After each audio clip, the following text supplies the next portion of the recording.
നമസ്കാരം. ദർശന ടിവിയുടെ ലോകമെമ്പാടുമുള്ള പ്രേക്ഷകർക്ക് വിരുന്നിന്റെ പുതിയൊരു എപ്പിസോഡിലേക്ക് ഹൃദ്യമായ സ്വാഗതം. വിരുന്ന് ഇപ്പോഴുള്ളത് കോട്ടയം ജില്ലയിൽ ഈരാറ്റുപേട്ട കാഞ്ഞിരപ്പള്ളി റോഡിലുള്ള ഒരു മനോഹരമായ ദേശത്താണ്, തിടനാട്. ഇവിടേക്ക് എത്തുമ്പോൾ ഏകദേശം 100-ൽ പരം വർഷങ്ങളുടെ ആയുർവേദ പാരമ്പര്യ ചികിത്സാ രംഗത്ത് കേരളത്തിൽ തന്നെ പേരുകേട്ട ഒരു തറവാടുണ്ട്. ഈ ഒരു തറവാട്ടിലേക്ക് ലോകത്തിന്റെ പല ഭാഗങ്ങളിൽ നിന്നുള്ള നിരവധി വ്യക്തിത്വങ്ങൾ അവർ നേരിടുന്ന ശാരീരിക ബുദ്ധിമുട്ടുകൾക്ക് പരിഹാരം തേടിയെത്തിയിട്ടുണ്ട്. ആയിരക്കണക്കിന് ബുദ്ധിമുട്ട് അനുഭവിക്കുന്നവർക്ക് ഒരു പരിഹാര കേന്ദ്രമായി മാറിയിട്ടുള്ള ഒരു തറവാടാണ് നമ്മുടെ ഇന്നത്തെ ഈ ഒരു പ്രോഗ്രാമിൽ കൂടി നിങ്ങളിലേക്ക് എത്തിക്കുന്നത്. പറഞ്ഞു വരുന്നത് തിടനാട് കേന്ദ്രമായി പ്രവർത്തിക്കുന്ന പാരമ്പര്യ ചികിത്സാ രംഗത്ത് കേരളത്തിൽ തന്നെ മികച്ച കേന്ദ്രമായി തന്നെ അറിയപ്പെടുന്ന വാരിക്കാട്ട് പാരമ്പര്യ ചികിത്സാ കേന്ദ്രത്തെ കുറിച്ചാണ്. ഈ ഒരു ചികിത്സാ കേന്ദ്രത്തിന്റെ ഇപ്പോഴത്തെ പ്രധാന ചികിത്സകനും കേരളത്തിൽ തന്നെ അറിയപ്പെടുന്ന ഒരു പാരമ്പര്യ വൈദ്യൻ കൂടിയായിട്ടുള്ള ശ്രീ തോമസ് മാത്യു സാറാണ് വിരുന്നിന്റെ ഇന്നത്തെ അതിഥി. തീർച്ചയായിട്ടും വാരിക്കാട്ട് എന്ന ഈ ഒരു വലിയൊരു പ്രസ്ഥാനം ആയിരങ്ങൾക്ക് ഒരു ആശ്രയമായിരുന്നു. ആ ഒരു യാത്രയും പാരമ്പര്യ ചികിത്സയുടെ തുടക്കവും ഇപ്പോൾ അദ്ദേഹത്തിന്റെ കൈകളിൽ കൂടി ജനങ്ങൾക്ക് എത്തിക്കുന്ന ചികിത്സകളെ കുറിച്ചുമൊക്കെ നമുക്ക് പങ്കുവെക്കാൻ അദ്ദേഹത്തിന്റെ വിലപ്പെട്ട സമയം നമ്മളോടൊപ്പമുണ്ട്. വളരെ സ്നേഹത്തോടു കൂടി സ്വാഗതം ചെയ്യാം ശ്രീ തോമസ് മാത്യു സാറിനെ വിരുന്നിലേക്ക്. സർ, നമസ്കാരം. നമസ്കാരം സർ, വളരെയധികം സന്തോഷം. കാരണം പാരമ്പര്യ ചികിത്സയ്ക്ക്, അതുപോലെ തന്നെ പാരമ്പര്യവും ആയുർവേദവും നാട്ടുവൈദ്യ ചികിത്സയുടെയും ഒക്കെ ഒരു ഈറ്റിലമാണ് കേരളം. ഈ ഒരു കേരളത്തില് കോട്ടയം ജില്ലയിൽ മലയോര ഗ്രാമമായിട്ടുള്ള ഈ ഒരു പ്രദേശത്ത് പാരമ്പര്യ ചികിത്സ തേടി ആയിരങ്ങളാണ് വാരിക്കാട്ടിലേക്ക് എത്തിക്കൊണ്ടിരിക്കുന്നത്. ഈ ഒരു അവസരത്തിൽ ഇപ്പോൾ ഈ ഒരു ചികിത്സാ കേന്ദ്രത്തിന്റെ പ്രധാന ചികിത്സകനും അതുപോലെ തന്നെ നമ്മൾ ഇൻട്രോയിൽ പറഞ്ഞതുപോലെ തന്നെ കേരളത്തിൽ തന്നെ ഒരു മികച്ച പാരമ്പര്യ വൈദ്യനും കൂടിയായിട്ടാണ് താങ്കൾ ഇപ്പോൾ നിലനിൽക്കുന്നത്. ഈ ഒരു സെന്ററിന്റെ, ഈ ഒരു ചികിത്സാ കേന്ദ്രത്തിന്റെ തുടക്കവും ആദ്യകാല ഓർമ്മകളും നമുക്ക് പങ്കുവച്ചു തുടങ്ങാം. എങ്ങനെയാണ് ഈ ഒരു പാരമ്പര്യ ചികിത്സാ കേന്ദ്രത്തിന്റെ ആദ്യകാല ഓർമ്മകൾ? അപ്പനും വല്യപ്പനും ഒക്കെ ചികിത്സകരായിരുന്നു. അവരിൽ നിന്ന് കിട്ടിയ അറിവുകളും അതൊക്കെയാണ് ഉള്ളത്. അതാണ് നമ്മളെ ഈ ഒരു മേഖലയിലേക്ക് അങ്ങനെയാണ് ഈ മേഖലയിൽ ഒന്ന് കട്ട് ചെയ്തോ. തുടക്കം പാരമ്പര്യമായിട്ട് കിട്ടിയതാണ്. ഓക്കെ. വല്യപ്പൻ്റെ കാലത്ത് മുതൽ 100 വർഷത്തിന് മുകളിൽ പഴക്കമുണ്ട്. വല്യപ്പനും അപ്പനും ഞാനും ഒക്കെ അങ്ങനെ ഇപ്പം താങ്കളിലേക്ക് കൈമാറി വന്നിരിക്കുന്നു. പ്രധാനമായ ഈ ആദ്യകാല സമയങ്ങളിൽ ഇപ്പം വൈദ്യരുടെ ആ ഓർമ്മയില് നമ്മുടെ ഈ വാരിക്കാട്ടിൽ ചെയ്തുകൊണ്ട് വന്നിരുന്ന ചികിത്സകൾ ഏതൊക്കെയാണെന്ന് ഒന്ന് പറയാമോ? മഞ്ഞപ്പിത്തം, പൈൽസ്, പിന്നെ പൊള്ളല്, ടോൺസില്, പിന്നെ ഈ ഞരമ്പ് സംബന്ധമായിട്ടുള്ള പ്രശ്നങ്ങൾ ഒക്കെ ആയിരുന്നു. ഇപ്പൊ ഈ മഞ്ഞപ്പിത്തത്തിന്റെ ചികിത്സ, വെട്ടല കൊടുക്കുക, അങ്ങനെ ഉള്ള എല്ലാ അത് ചെയ്ത് കഴിഞ്ഞാൽ അന്നേരം മാറും. അന്ന് തന്നെ മാറ്റം, അന്നേരം അറിയാം ചെയ്താൽ. ഇത് നമുക്ക് പാരമ്പര്യമായി കൈമാറി വന്ന ഈ ഒരു ചികിത്സാ രഹസ്യങ്ങൾ മഞ്ഞപ്പിത്തം പോലുള്ള ചികിത്സയ്ക്ക് കൃത്യമായിട്ടുള്ള റിസൾട്ട് കിട്ടുന്നുണ്ടല്ലോ. ആ ഒരു മഞ്ഞപ്പിത്തത്തിന്റെ ചികിത്സയുടെ രീതി എങ്ങനെയാണ് ആ ഒരു രോഗിക്ക് മരുന്നുകൾ കൊടുക്കുന്നത്, അല്ലെങ്കിൽ അതിന് എത്രമാത്രം പഥ്യങ്ങളുണ്ട്, അത് എത്ര ദിവസത്തേക്കാണ് എന്നതിനെ? മരുന്നുകൾ നമ്മൾ 2 നേരത്തേക്ക് മരുന്ന് കൊടുക്കുന്നത്. 2 നേരം, വൈകുന്നേരം കിടക്കാൻ നേരത്ത് കഴിക്കുക. അത് കഴിഞ്ഞ് പഥ്യം നമ്മൾ പറയുന്ന പോലെ തന്നെ ചെയ്യണം. 22 ദിവസത്തെ പഥ്യമുണ്ട്. 22 ദിവസം കൊണ്ട് നന്നായിട്ട് 22 ദിവസമാണ്. 22 ദിവസത്തെ പഥ്യമാണ്. ആ പഥ്യം കൃത്യമായിട്ട് ചെയ്ത് കഴിഞ്ഞ് കഴിഞ്ഞാൽ 22 ദിവസം കൊണ്ട് എത്ര മരിക്കാൻ കിടക്കുന്നതാണെങ്കിലും രക്ഷപ്പെടും. ഈ നോർമലാവും. മഞ്ഞപ്പിത്തത്തിന്റെ ഇപ്പം സാധാരണയായി ആയുർവേദ ചികിത്സകൾക്കൊക്കെ ഒരു സ്വാഭാവികമായിട്ടുള്ള ഒരു പഥ്യമുണ്ടല്ലോ, ഒരു ആഹാര ക്രമീകരണമുണ്ട്. നമ്മളും അങ്ങനെ തന്നെ ആ ഒരു രീതിയിൽ തന്നെയുള്ള പഥ്യങ്ങളാണോ, നമുക്ക് അതിൽ കൂടി കഠിനമായിട്ടുള്ള പഥ്യങ്ങളാണോ നമ്മളുടെ പേഷ്യന്റിന്? ഒരു 3 ദിവസത്തേക്ക് ചില കഠിന പഥ്യമാണ്. ഓക്കെ. 3 ദിവസം കഴിഞ്ഞ് കഴിഞ്ഞാൽ സാധാരണ രീതിയിലുള്ളതേ ഉള്ളൂ. പിന്നെ ഈ എരിവും പുളിയും കൂട്ടരുത്. ഇറച്ചി, മീൻ, മുട്ട പാടില്ല. അത് കൃത്യമായിട്ട് നോക്കണം. പിന്നെ നന്നായിട്ട് കുളിക്കണം. അത് നിർബന്ധമാണ്. മഞ്ഞപ്പിത്തത്തിന്റെ ട്രീറ്റ്മെന്റിലില്ല. മഞ്ഞപ്പിത്തത്തിന്റെ ഈ ചികിത്സയിൽ ഇപ്പോൾ പഥ്യത്തിനോടൊപ്പം തന്നെ അതിന്റെ മരുന്നുകളുടെ ഉപയോഗവും ആ റിസൾട്ടിനെ ബാധിക്കുമല്ലോ. കൃത്യമായിട്ട് എങ്ങനെയാണ് ഈ മരുന്ന് നമ്മൾ ഓരോ ദിവസവും ഉപയോഗിക്കുന്നത്? അല്ലെങ്കിൽ സാധാരണയായി ചില സ്ഥലങ്ങളിലൊക്കെ സൂര്യൻ ഉദിക്കുന്നതിന് മുമ്പ് അല്ലെങ്കിൽ വെളുപ്പിന് അങ്ങനെയൊക്കെയുള്ളൊരു ചികിത്സാ രീതി കണ്ടുവന്നിട്ടുണ്ട്. അങ്ങനെയൊന്നുമില്ല. വൈകുന്നേരം കിടക്കാൻ നേരത്ത് കഴിച്ചിട്ട് കിടക്കുക. അതുപോലെ തന്നെ പിറ്റേ ദിവസവും വൈകുന്നേരം കഴിക്കുക. ആ 2 നേരത്തെ മരുന്നും 22 ദിവസത്തെ പഥ്യവും നോക്കിയാൽ മഞ്ഞപ്പിത്തം പോകും. മഞ്ഞപ്പിത്തം പോകും. ഓക്കെ സാർ, അതുപോലെ തന്നെ വിട്ടുമാറാത്ത തലവേദന, മൈഗ്രെയിൻ പോലുള്ള അതിമാരകമായിട്ടുള്ള പ്രശ്നങ്ങൾ, കാരണം അതൊരു എല്ലാത്തരം പിന്നെ അവരുടെ ആ ഒരു ജോലിയെയും ബാധിക്കുന്ന, മനസ്സിന് സമാധാനം കിട്ടാത്ത തരത്തിലുള്ള തലവേദന പോലുള്ള പ്രശ്നങ്ങൾക്ക്, അതും വർഷങ്ങളുടെ പഴക്കമുള്ള ഒരുപാട് അനുഭവങ്ങൾ സാറിൻ്റെ നേതൃത്വത്തിലുള്ള ചികിത്സയിൽ ലഭ്യമായിട്ടുണ്ട്. എങ്ങനെയാണ് അതിൻ്റെ ഒരു ചികിത്സാ രീതി? ഇതിന് ഇത്രമാത്രം റിസൾട്ട് കിട്ടാൻ എങ്ങനെയാണ് അതിൻ്റെ ഒരു ചികിത്സയെക്കുറിച്ച് താങ്കൾ തന്നെ അഭിപ്രായം പറയും? അതൊക്കെ ഞാൻ ചെയ്യുന്നത് ഇവിടെ കഫം ഇളക്കി വിടുക എന്നുള്ള പരിപാടിയാണ്. ഓക്കെ. അത് കഫം മരുന്ന് മൂക്കി മസാജ് ചെയ്ത് കഴിഞ്ഞ് കഴിഞ്ഞാൽ ആ കഫം തലയിലുള്ള മുഴുവൻ കഫം ഉരി ഇറങ്ങും. ഓക്കെ. അങ്ങനെ കഫം ഉരി മാറിക്കഴിയുമ്പം തലവേദന പോകും. അത് തലവേദന മാറിയിട്ടും അതിന് എത്ര വർഷം പഴക്കം ചെന്നാലും അതിനൊരു മാറ്റം ഉണ്ടാവും? മാറ്റം വരില്ല, അത് തീർത്ത് മാറുക. പരിപൂർണമായി നമ്മൾ അതിനെ വേരോടുകൂടി പിഴുതെറുകയാണ്. 10-15 വർഷമൊക്കെ ആയിരുന്നു നമ്മൾ പഴക്കമുള്ള ഒരു കുഴപ്പമില്ല. നല്ല റിസൾട്ടാണ് കിട്ടുന്നത്. ഇവിടുത്തെ പ്രധാന ചികിത്സകളിൽ നമുക്ക് എടുത്തു പറയേണ്ടത് ഒരു പ്രധാനപ്പെട്ട ഒരു ചികിത്സാ മേഖലയാണ് പൈൽസ്, മൂലക്കുരു. അതിൻ്റെ ഒരു ബുദ്ധിമുട്ട് അനുഭവിക്കുന്നവർക്കുള്ള ട്രീറ്റ്മെൻറ്റ്, അതിൻ്റെ ഒരു ചികിത്സകൾ എങ്ങനെയാണ്? ഈ ഒരു ചികിത്സയുടെ രീതി എങ്ങനെയാണ്? ഒരു പേഷ്യൻറ്റിനെ നിങ്ങൾ നിർദ്ദേശിക്കുന്ന മരുന്നുകളുടെ ഉപയോഗത്തിൻ്റെ ആ ക്രമം എങ്ങനെയാണ് എന്നതിനെക്കുറിച്ച് ഒന്ന് പറയും. അത് ഒരു നേരത്തെ മരുന്ന് കഴിച്ചാൽ മതി. ഒരു നേരം ഒറ്റ നേരം മരുന്ന് കഴിക്കുക. ഒരു 15 ദിവസത്തേക്ക് പഥ്യം നോക്കണം. ഓക്കെ. ഒരു നേരത്തെ വെറും വയറ്റിലേ വരണം. വെറും വയറ്റിൽ ഒന്നെങ്കിൽ തന്നെ വെറും വയറ്റിൽ വരിക, രാവിലെ തന്നെ വരിക. ഇല്ലെങ്കിൽ ഒരു ഭക്ഷണം കഴിച്ച് കഴിഞ്ഞ് ഒരു 2 മണിക്കൂറിന് ശേഷം വന്നാൽ നമ്മൾ മരുന്ന് കൊടുക്കും. അപ്പോൾ അത് കഴിഞ്ഞ് മരുന്ന് കഴിച്ചൊരു 2 മണിക്കൂർ കഴിഞ്ഞാൽ പിന്നെ ബാക്കി ഭക്ഷണമൊക്കെ കഴിയുകയും ചെയ്യും.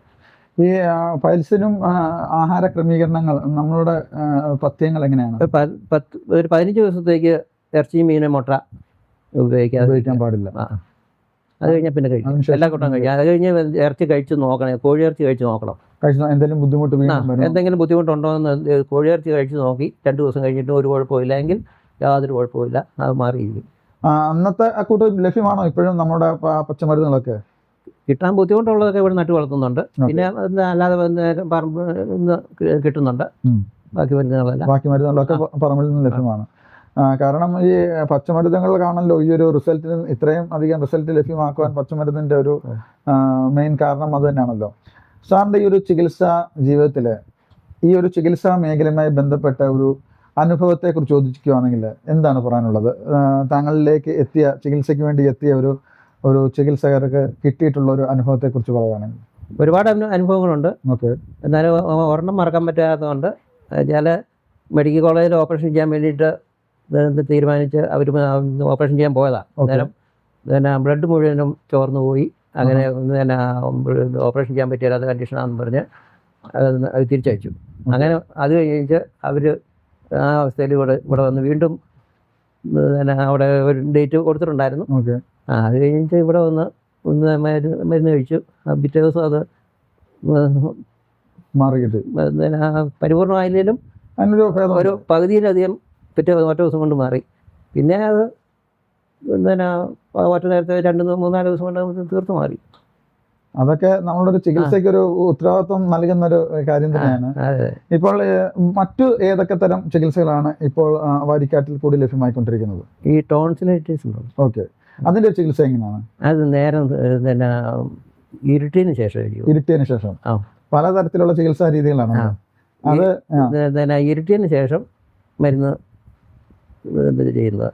ഏതൊരു ചികിത്സയ്ക്കും വേണ്ടിയും നമ്മുടെ വാരിക്കാട്ടിൽ എത്തണമെങ്കിൽ നമ്മുടെ ഈ ഒരു സെന്ററിൽ തന്നെ എത്തണ്ടേ? ഞാൻ നമ്പർ കൊടുക്കുന്നുണ്ട്. ഈ താഴെ കാണുന്ന നമ്പറിൽ കോൺടാക്ട് ചെയ്യാം. ഓക്കെ. നമ്മുടെ ഈ പ്രോഗ്രാം കാണുന്ന സുഹൃത്തുക്കൾ, നമ്മുടെ ഒരു ചികിത്സാ മേഖല നിങ്ങൾക്ക് ലഭ്യമാകണമെന്നുണ്ടെങ്കിൽ ഈ താഴെ കാണുന്ന കോൺടാക്ട് നമ്പറിൽ ബന്ധപ്പെടുക. തീർച്ചയായിട്ടും നിങ്ങൾ അനുഭവിക്കുന്ന ബുദ്ധിമുട്ടിന് തീർച്ചയായിട്ടും ഒരു പരിഹാരമുണ്ട്. പ്രത്യേകിച്ച് പൈൽസ് പോലുള്ള പ്രശ്നങ്ങൾക്ക് ഇപ്പം പ്രായഭേദമന്യേ ബുദ്ധിമുട്ട് അനുഭവിക്കുന്ന ഒരുപാട് സുഹൃത്തുക്കൾ പൈൽസ് പോലുള്ള പ്രശ്നങ്ങൾ അനുഭവിക്കുന്നുണ്ട്. അവർക്ക് കൃത്യമായിട്ടുള്ള ഒരു 1 ഡേ ട്രീറ്റ്മെൻറ്റിലൂടെ തന്നെ അതിനൊരു റിസൾട്ട് നിങ്ങൾക്ക് നേടിയെടുക്കാൻ സാധിക്കും. കൃത്യമായിട്ട് ഈ നമ്പറിൽ കോൺടാക്ട് ചെയ്യുക. മുൻകൂട്ടി വിളിച്ച് ബുക്ക് ചെയ്തിട്ട് വരികയാണെങ്കിൽ അത് വൈദ്യർക്ക് ഒരു സമയത്തിന്റെ ഒരു ലാഭം ഉണ്ടാവും, നിങ്ങൾക്കും അതിന്റെ ഒരു ബുദ്ധിമുട്ട് ഒഴിവാക്കി കിട്ടും. തീപ്പൊള്ളന്റെ അതിനെ കുറിച്ച് എന്താണ് പറയാനുള്ളത്? അതെത്ര എന്തേലും പൊള്ളിയതായാലും ഒരു കുഴപ്പമില്ല. അത് ഞാൻ കൊടുക്കുന്ന എണ്ണ തേച്ചാൽ മതി, മാർക്ക് അത് കൃത്യമായ റിസൾട്ട്, പാടുപോലും ഇല്ലാതെ പാട് പോലും ഇല്ല. നനയരുത്, നനയാതെ ഇരിക്കാന്നുള്ളൂ. ഓക്കെ. പിന്നെ നന്നായിട്ട് അത് വേർത്ത് പോലും നനയരുത്, അങ്ങനെ നോക്കണം. കൃത്യമായ റിസൾട്ടാണ്. ഇത് തന്നെ കരിഞ്ഞു കഴിയുമ്പോൾ പാടൊന്നും കാണിയല്ല, പഴയ പോലെ. ഓക്കെ. എന്തായാലും വളരെയധികം സന്തോഷം വൈദ്യർ. താങ്കളുടെ ഒരു പ്രവർത്തനങ്ങൾ ആ ഒരു പാരമ്പര്യ ചികിത്സയ്ക്ക് ഒരു മുതൽക്കൂട്ടാണ്. അതുപോലെ ബുദ്ധിമുട്ട് അനുഭവിക്കുന്നവർക്ക് അതൊരു വലിയൊരു ആശ്വാസമാണ്. ഈ ഒരു മേഖലയിൽ താങ്കളുടെ ഈ ഒരു വിജയത്തിൽ തീർച്ചയായിട്ടും കുടുംബത്തിൻ്റെ സപ്പോർട്ട് വളരെ വലുതാണ്. ഈ ഒരു മേഖല താങ്കൾക്ക് കരുത്തായിട്ട് അല്ലെങ്കിൽ ബലമായി നിൽക്കുന്ന ഫാമിലി വിശേഷങ്ങളെക്കുറിച്ച് പറയാൻ ആരൊക്കെയാണ്? ഭാര്യയുണ്ട്, 3 മക്കളുണ്ട്. 3 മക്കൾ. അവർ 2 മക്കളുടെ കല്യാണം കഴിഞ്ഞാൽ അവർക്ക് ഓരോ പിള്ളേരുണ്ട്, മക്കളുണ്ട്, കൊച്ചുമക്കൾ. അവര് ഈ ഒരു മേഖല നല്ല സപ്പോർട്ടാണ്. അതെ അതെ. ഭാര്യയുടെ പേര് പറയുമ്പോൾ കൊച്ചുറാണി. അത് നമ്മുടെ കൂടെ എപ്പോഴും ചികിത്സാ ജീവിതമായിട്ട് മുന്നോട്ട് ഫുൾ സപ്പോർട്ടാണ്. തീർച്ചയായിട്ടും നമുക്ക് അവളെ എല്ലാ കൂട്ടും പഠിപ്പിച്ചിട്ടുണ്ട്. ഇപ്പോൾ നമ്മളുടെ വൈദ്യർക്ക് കൂട്ടായി താങ്ങായി ഇതിനൊരു കരുത്തായിട്ട് അദ്ദേഹത്തിനോടൊപ്പമുള്ള അദ്ദേഹത്തിന്റെ പ്രിയതമ ശ്രീ കൊച്ചുറാണി മാഡമാണ്. മാഡം, ഈ ഒരു ചികിത്സയിൽ വളരെ മികച്ചൊരു വിജയമാണ് നമ്മളുടെ ഒരു സെന്റർ മുന്നോട്ട് കൊണ്ടുപോയിക്കൊണ്ടിരിക്കുന്നത്. ഈ അവസരത്തിൽ എത്രമാത്രം രീതിയിൽ ഏതൊക്കെ തരത്തിലുള്ള ഒരു സപ്പോർട്ടാണ് താങ്കൾ വൈദ്യർക്ക് കൊടുക്കുന്നത്? പല സ്ഥലങ്ങളിൽ ആളുകൾ എത്താറുണ്ട്. എല്ലാ ദിവസങ്ങളിലും തന്നെ പേഷ്യൻസ് പോലെയുണ്ട്. അപ്പൊ അവര് നേരത്തെ വിളിച്ച് ചോദിക്കും. ഇവിടെ ബുക്ക് ചെയ്തിട്ടാ കൂടുതൽ അകലെയുള്ളവരൊക്കെ വരുമ്പോഴേ അപ്പം ഇവിടെ കാണുമോ എന്നൊക്കെ എല്ലാം ചോദിച്ചിട്ടാ വരുന്നത്. അപ്പൊ അതനുസരിച്ച് അവരോട് ഡേറ്റ് ഒക്കെ പറഞ്ഞു കൊടുക്കും, ഇന്ന ദിവസം വരണം.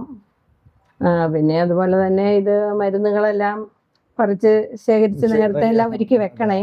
അതുകൊണ്ട് ഞങ്ങൾ പറയും തലേദിവസം വിളിച്ച് അറിയിക്കാൻ പറയും. നമ്മൾ വരുന്ന പേഷ്യൻസിനുള്ള മരുന്നുകൾ തലേദിവസം അത് റെഡിയാക്കി വെക്കും. അപ്പൊ ഈ രാവിലെ വെറൈറ്റി കഴിക്കേണ്ട മരുന്ന് അപ്പൊ അത് തലേദിവസം റെഡിയാക്കി വെച്ചെങ്കിലേ അത് രാവിലെ വരുമ്പോഴേ കൊടുക്കാൻ പറ്റുള്ളൂ. പിന്നെ ചില മരുന്നുകൾ മഞ്ഞപ്പിത്തത്തിന്റെ ഒക്കെ നമ്മൾ അന്നേരം അരച്ചത് കൊടുക്കാൻ മരുന്ന് ഇവിടെ ഉണ്ടാക്കി വെച്ചിട്ടുണ്ട്. എങ്കിലും അത് റെഡിയാ. പക്ഷെ ഓരോരുത്തരുടെയും പ്രായത്തിനനുസരിച്ച് വേണം മരുന്നുകൾ കൊടുക്കാൻ. അതിന് ഡോസ് വ്യത്യാസമുണ്ട് ആരോഗ്യത്തിനനുസരിച്ച്. കൊച്ചു പിള്ളേർക്കൊക്കെ ആണെങ്കിൽ ചെറിയ ഡോസ് കൊടുത്താൽ മതി. അപ്പം അത് അവര് വന്നു കഴിഞ്ഞിട്ട് ഞങ്ങളത് അതിന്റെ പ്രായമൊക്കെ ചോദിച്ചിട്ട് കൊടുക്കുള്ളൂ ആ മരുന്നുകള്. അപ്പൊ അത് അന്നേരം അരച്ചു കൊടുക്കുള്ളൂ. പിന്നെ പ്രത്യേകിച്ച് നമ്മുടെ ഈ ഒരു പ്രദേശം എന്ന് പറഞ്ഞാൽ ഒരുപാട് പച്ചമരുന്നുകള് അതുകൊണ്ടാണ് ഞങ്ങൾ കൂടുതലും ടൗണിലേക്കൊന്നും പോകാതെ ഇവിടെ തന്നെ താമസിക്കുന്നത്. പിള്ളേർക്കും എല്ലാവർക്കും ഇവിടെ തന്നെയാണ് ഇഷ്ടം. ഒരു മരുന്നാണേലും നമ്മൾ ടൗണിലൊക്കെ പോയി താമസിച്ചാലേ അതൊന്നും കിട്ടാനില്ല. അപ്പൊ ഇവിടെ ആകുമ്പോൾ നമുക്ക് ഇഷ്ടംപോലെ നട്ട് വളക്കാം. അത് വേനലാകുമ്പോൾ ഞങ്ങൾ അതെല്ലാം നനച്ചു കൊടുത്ത് അതെല്ലാം അങ്ങനെ നോക്കുന്നുണ്ട്.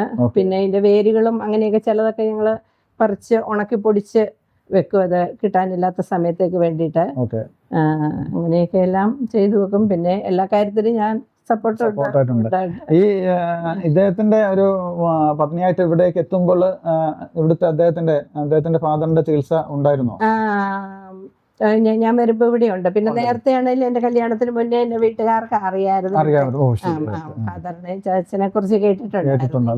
ഇവിടെ മഞ്ഞപ്പിത്തത്തിനുള്ള ചികിത്സ എന്ന് പറയുമ്പോ ചുറ്റുവട്ടത്തില് അറിയപ്പെടുന്ന കേന്ദ്രമായിരുന്നു. അതുകൊണ്ട് അറിയാമായിരുന്നു. പിന്നെ ആളില്ലെങ്കിലും ഞാൻ തന്നെയേ ഉള്ളതിലും ദൂരെ എന്നൊക്കെ വരുന്നവർക്കാണെങ്കിലും ഞാൻ മരുന്ന് കൊടുക്കാം. എന്നെ പഠിപ്പിച്ചിട്ടൊക്കെ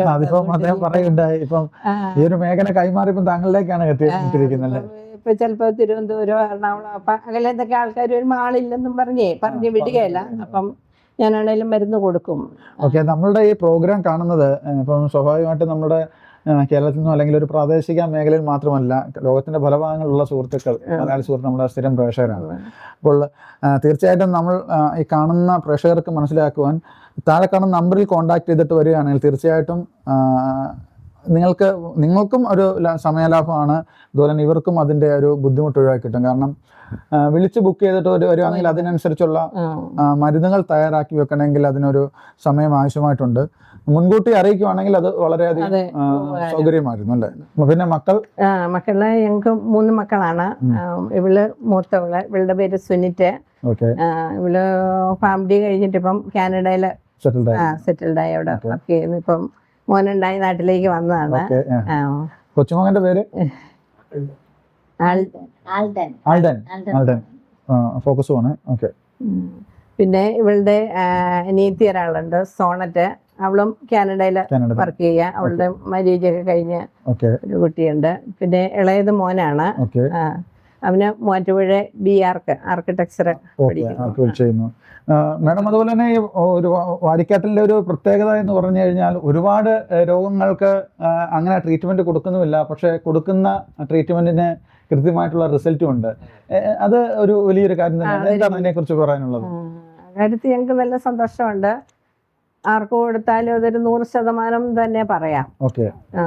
അത് ചികിത്സിക്കുന്നവരാരും പിന്നെ അത് പോയില്ല എന്നും പറഞ്ഞ് ഒരിക്കലും നമ്മളൊരു ഫോൺ കോൾ പോലും ഉണ്ടായിട്ടില്ല, തിരിച്ചു വന്നിട്ടില്ല. അത് അതിപ്പോൾ മഞ്ഞപ്പിത്തത്തിന്റെ ആണേലും പൈൽസിന്റെ ആണേലും ഏതാണേലും അത് അവർക്കത് വിളിക്കുമ്പോൾ അത് 2-3 ദിവസത്തിനകം അവർ വിളിക്കും. അത് തീർത്തും മാറി. പൈൽസുകാർക്കൊക്കെ ഭയങ്കര വേദനയും കാര്യങ്ങളൊക്കെ ആയിട്ടായിരിക്കും ഇവിടെ വരുന്നത്. അപ്പോൾ പിറ്റേ ദിവസം തന്നെ വിളിക്കും, നല്ലൊരു ആശ്വാസമായി എന്നൊക്കെ പറയും. നമുക്ക് തുടർന്നുള്ള ഒരു ചികിത്സയ്ക്ക് നമുക്കൊരു പ്രചോദനമാണ് തീർച്ചയായിട്ടും. ഓക്കെ. അപ്പോൾ തീർച്ചയായിട്ടും വളരെയധികം സന്തോഷം നമ്മുടെ ഒരു പ്രോഗ്രാമുമായി സഹകരിച്ചതിനും ഈ ഒരു വിലപ്പെട്ട സമയം പങ്കുവച്ചതിനും ഒരിക്കൽ കൂടി നന്ദി. ലോകമെമ്പാടുമുള്ള വിരുന്നിൻ്റെ പ്രേക്ഷകരുടെ നന്ദി അറിയിക്കുന്നു. അതുപോലെ തന്നെ തുടർന്നുള്ള ഓരോ ചികിത്സകൾക്കും നിങ്ങളെ തേടി എത്തുന്നവർക്ക് നിങ്ങളെ ഒരു പ്രതീക്ഷ അർപ്പിച്ച് നിങ്ങളിൽ ഒരു ഇവിടെ എത്തിയാൽ ഒരു ആശ്വാസം കിട്ടും എന്നുള്ള ആ ഒരു പ്രാർത്ഥനയോടുകൂടി ഒരു ആഗ്രഹത്തോടുകൂടി ഇവിടെ എത്തുമ്പോൾ അതിനൊരു റിസൾട്ട് കൊടുക്കാൻ നിങ്ങൾക്കും സാധിക്കട്ടെ എന്ന് ആത്മാർത്ഥമായി ഞങ്ങളും ആഗ്രഹിക്കുന്നു, പ്രാർത്ഥിക്കുന്നു. വിലപ്പെട്ട സമയത്തിന് ഒരിക്കൽ കൂടി നന്ദി. നമസ്കാരം.